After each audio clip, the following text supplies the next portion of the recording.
युद्धामुळे व्यापारास झळा, महाराष्ट्राच्या साखर, कांदा आणि फळ निर्यातीवर परिणाम. पश्चिम आशियात युद्धाची व्याप्ती वाढल्याने त्याचा परिणाम भारतीय व्यापारावर होऊ लागलाय. विशेषतः महाराष्ट्रातून आखाती देशात होणारी साखर, कांदा, तांदूळ, द्राक्षे या मालाची निर्यात सध्या पूर्णपणे थांबली आहे. कांदा आणि द्राक्षे यांचा हजारो टन मालाचे कंटेनर नवी मुंबईतील JNPA बंदरात पडून असल्याने तो माल सडून जाण्याची भीती आहे.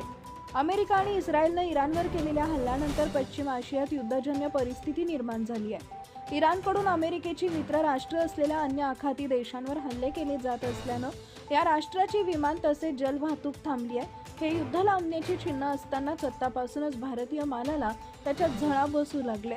याचा सर्वाधिक फटका द्राक्ष आणि कांदा या मालाला बसला. दुबई येथील प्रमुख बाजारपेठ तात्पुरती बंद करण्यात आल्यानं कांद्याची निर्यात थांबली आहे.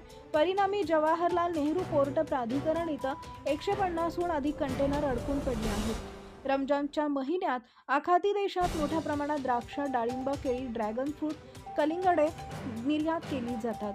सांगली जिल्ह्यातून व्यापारी जागेवर द्राक्ष खरेदी करून दुबई मार्गे आखाती देशात पाठवतात. दुबईला पाठवण्यात येत असलेले द्राक्षाचे 300 कंटेनर जवळपास 3900 टन माल जहाजात चढवण्यात आला होता. मात्र आता तो माल परत पाठवण्यात येत असून सुमारे 700 कंटेनर माल अद्याप बंदरातील शीतगृहात पडून आहे. स्थानिक पातळीवर शेतकऱ्यांकडून 120 ते 170 रुपये दरानं ही द्राक्ष व्यापाऱ्यांनी खरेदी केली होती. आता स्थानिक बाजारातच हा माल कमी दरात खपवावा लागणार आहे. युद्धाचा मोठा फटका साखर निर्यातीला बसणार आहे. केंद्र सरकार दरवर्षी निर्यात कोटा जाहीर करत असते. सरकारने यंदाच्या हंगामात 20 लाख टन साखर निर्यात करण्याची परवानगी दिली होती. त्यापैकी 5 लाख टन साखर निर्यात होण्याची शक्यता व्यक्त केली जाते. साखरेच्या आयातदारांमध्येच इराण प्रमुख आहे. 2019 मध्ये अमेरिकेनं निर्बंध शिथिल केल्यानंतर इराणला भारतानं 1.5 लाख टन कच्ची साखर निर्यात केली होती. मात्र 2025 मार्चमध्ये भारतानं $405 दशलक्ष पेक्षा जास्त किमतीची साखर संयुक्त अरब अमिराती, अफगाणिस्तान, इराक, ताजिकिस्तान आदी देशांना निर्यात केली होती. युद्ध आणखी काळ सुरू राहिल्यास साखर निर्यात आणखी रोडावण्याची शक्यता आहे.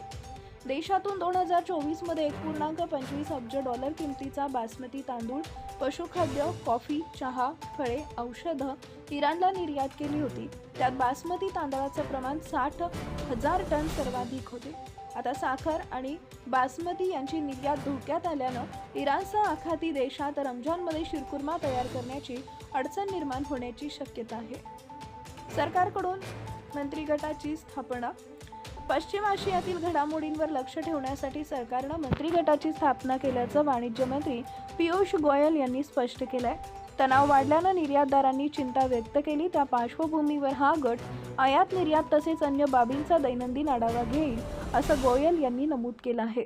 पहिल्याच बैठकीत मंत्र्यांनी विविध सूचना केल्याचं गोयल यांनी सांगितलंय. युद्धामुळे द्राक्ष निर्यात थांबली असून त्याचा फटका बंदरात असलेल्या 5 ते 6 हजार टन द्राक्षाला बसणार आहे. अद्याप बागेत 10,000 टन निर्यातक्षम द्राक्ष असून बाजारात शहर दरातच ही द्राक्ष विकावी लागणार आहेत. जहाजमार्गे वाहतूक होणं कठीण आहे. विमान वाहतुकीवर निर्बंध आहे. अशा परिस्थितीत इराणसह आखाती देशांना साखर निर्यात होण्याची शक्यता कमी आहे. PR पाटील अध्यक्ष, महाराष्ट्र राज्य सहकारी साखर संघ. JNPA बंदरात अडकलेला कांदा निर्यात न झाल्यास पुन्हा बाजारात येईल. बाजारात उपलब्ध कांदा आणि बंदरातून परतलेल्या कांद्यामुळे बाजारातील एकूण साठा वाढून कांद्याचे दर घसरतील. Subscribe now and press the bell icon. Never miss an update.